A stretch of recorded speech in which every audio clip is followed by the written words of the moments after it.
What's up, guys? Welcome back to the channel. Here we are with another reaction. In this, we have 10 Monty Python moments that broke the entire cast.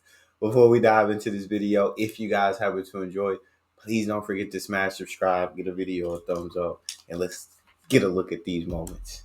I'll blow my nose on you! No, don't, Terry. I'm sorry. It's very off-putting. I know you're trying to direct me. Welcome to Watch Mojo UK. And today we're looking at 10 times where the Monty Python cast could not keep a straight face.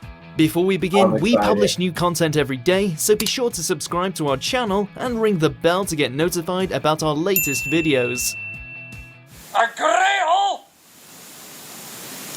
Okay, thanks. Sorry, John. Knights Who Say Ni. Monty Python and the Holy Grail. I've watched a couple. I haven't watched all the Monty Python movie. Watched a couple. Enjoyed them. Oh, no longer the knights who say ni. The Knights Who Say Ni are one of the most memorable bands of knights from the Holy Grail. They refuse King Arthur passage unless he brings them a shrubbery, all the while shouting the sacred words Ni at the king. While no unintended laughs made it into the final film, there are plenty of outtakes for this scene, revealing how much the Pythons struggled to keep it together to capture it. Sir Robin! You said the word! Sir Robin! My liege, it's good to see you! Oh, you did it again! Their leader, played by Sir Michael Palin, gave a hilarious deadpan delivery for the character. It was so funny it proved too much for the cast to handle, and in one shot, Palin's beard even falls off. Oh. Your knickers. The Bridge of Death, Monty Python and the Holy Grail. What is your quest? To seek the Holy Grail. What is your favorite color? Blue. Fine, off you go. Oh, Another I loved that scene where he got the easiest question imaginable, bro. And the next person up, he thought they were going to have it easy. Thought it was going to be sweet. And he asked the most difficult freaking question. one of the many iconic moments in Holy Grail is when their path takes them to the Bridge of Death, and they're required to answer 3 questions to pass. Failing that, they will be hurled off the bridge, falling to their death. What is your quest? To seek the Holy Grail. What is the airspeed velocity of an unladen swallow? What do you mean? An African or European swallow? Huh? I don't know that.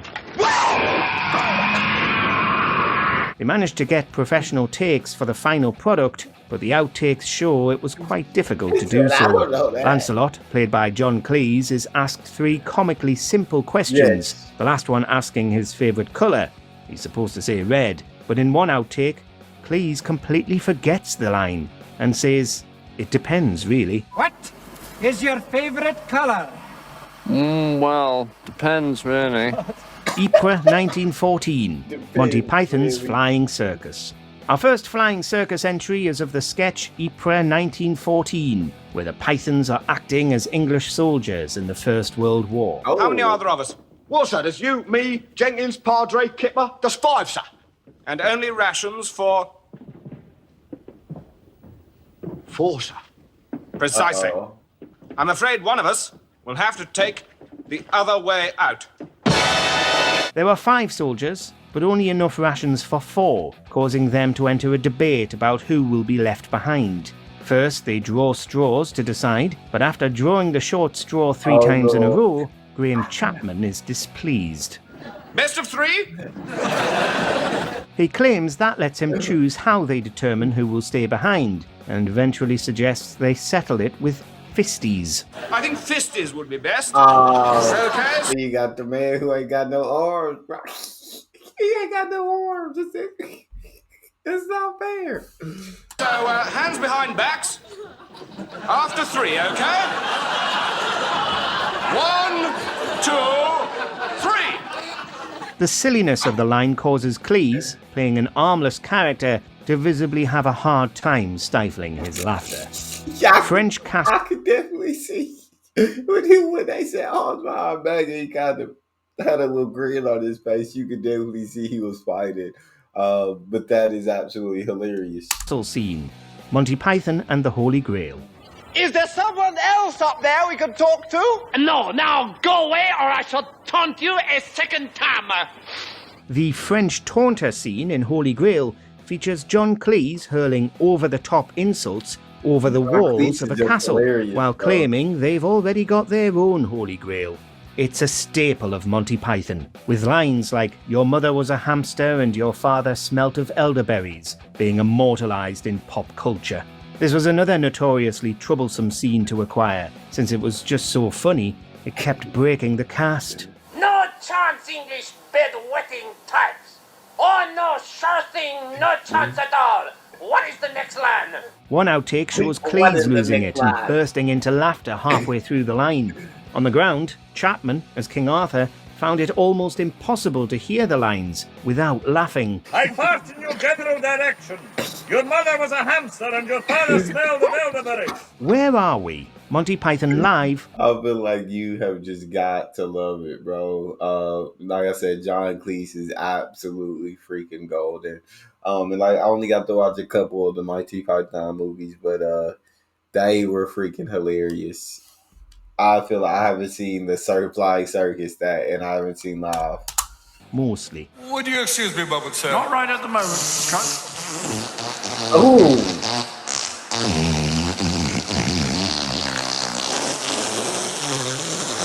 Moving on to the live show next, we have one sketch where Terry Gilliam walks on stage dressed as a police officer and immediately vomits into his hat.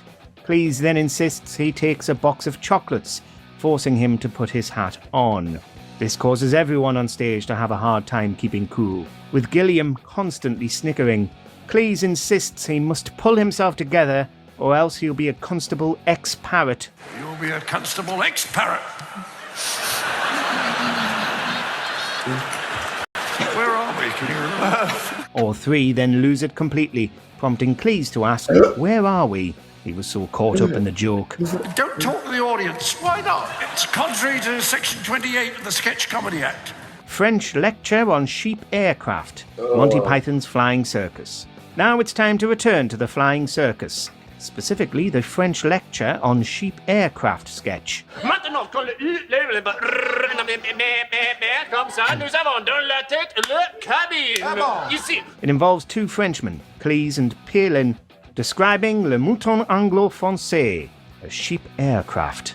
This was a famously tough scene to film, with Palin cracking up in multiple bloopers, and even in the actual take. Maintenant, je vous présente mon collègue le pouf célèbre, Jean-Brian Jadabadi. This usually happened around the time when Cleese took off his fake moustache and then stuck it onto Palin's face. Mon camarade le pouf célèbre, Jean-Brian Jadabadi. Jean-Brian Jadabadi. Jean-Brian Jadabadi. Originally, the prop was faulty and hilariously wouldn't attach to Palin's face. The sketch is a masterclass in absurdity, and it's no wonder the cast struggled so much to keep it together. Holy hand grenade scene. Oh my god. Monty you just love like clips in movies or TV shows, like when the cast just breaks and they can't get it together. You got that case of the giggles where literally you got to take 5. Because once you got the giggles, bro, everything just makes you laugh. It doesn't have to be funny at all, but you're already in that headspace where you got to take a break. You got to clear your head, come back fresh, and you're good. Because there's no beat. Once you got them, there's no beating them. I love if they included like all the outtakes. Not all of them, but some of them in this video. Python and the Holy Grail. The Holy Hand Grenade scene, which also features Cleese as the character of Tim the Enchanter, was another tricky sketch to film. Three's up! 3!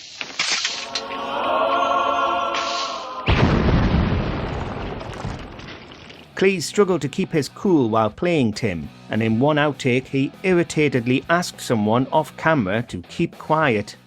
John, don't do that while I'm trying to do the performance. Sorry, just keep still, can you?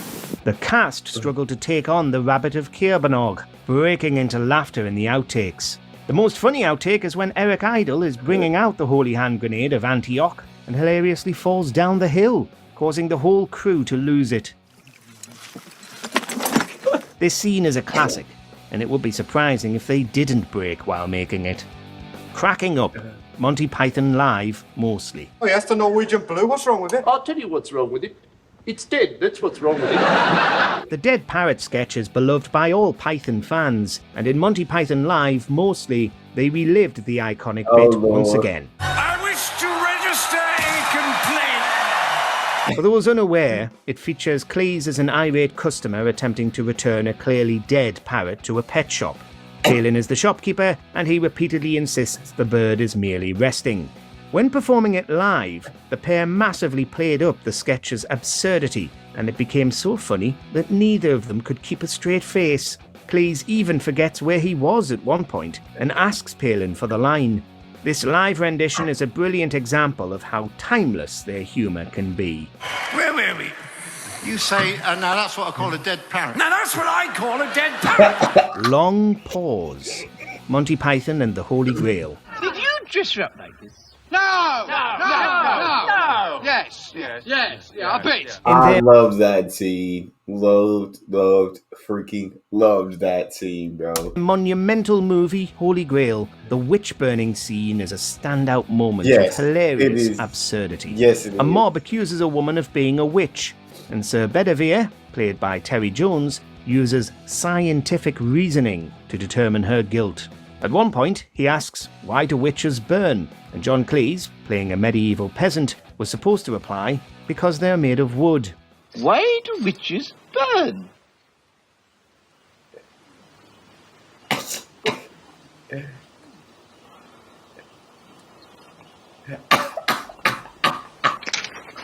they're made of wood. In the final take, Cleese improvised an unusually long pause before he gave his line, which was so hilarious you can see Eric Idle struggling to stifle a laugh, so much so that he resorts to nibbling his sickle. A duck!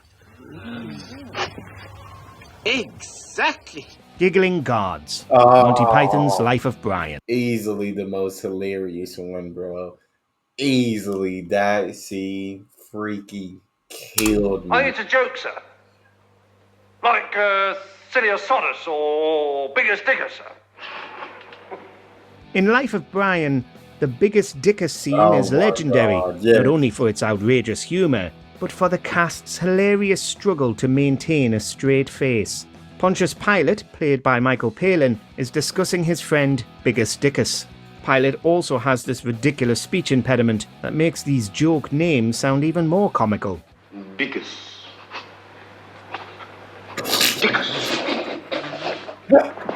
He doesn't believe anyone could find the names Biggest Dickus or Incontinentia Buttocks funny, even though his guards can't keep a straight face. It was incredibly challenging to film, as they had to always keep the extra just on the cusp of laughter. As such, they had to improvise constantly, but the result was well worth the effort, and it's one of the most memorable moments in Python history. He has a wife, you know. You know what she's called? She's called Incontinentia. Incontinentia buttocks. Were there any other moments we missed? Feel free to tell us in the comments. That with it thou mayst blow thine enemies to tiny bits. You agree with our picks? Yeah, y'all picked some good ones, bro. From the scenes that I knew, bro, absolutely killed. Y'all agree? Y'all got something that y'all would add? Talk to me in the comments. If you enjoyed, don't forget to subscribe. Give the video a thumbs up. Check out the next. I'll see y'all next time.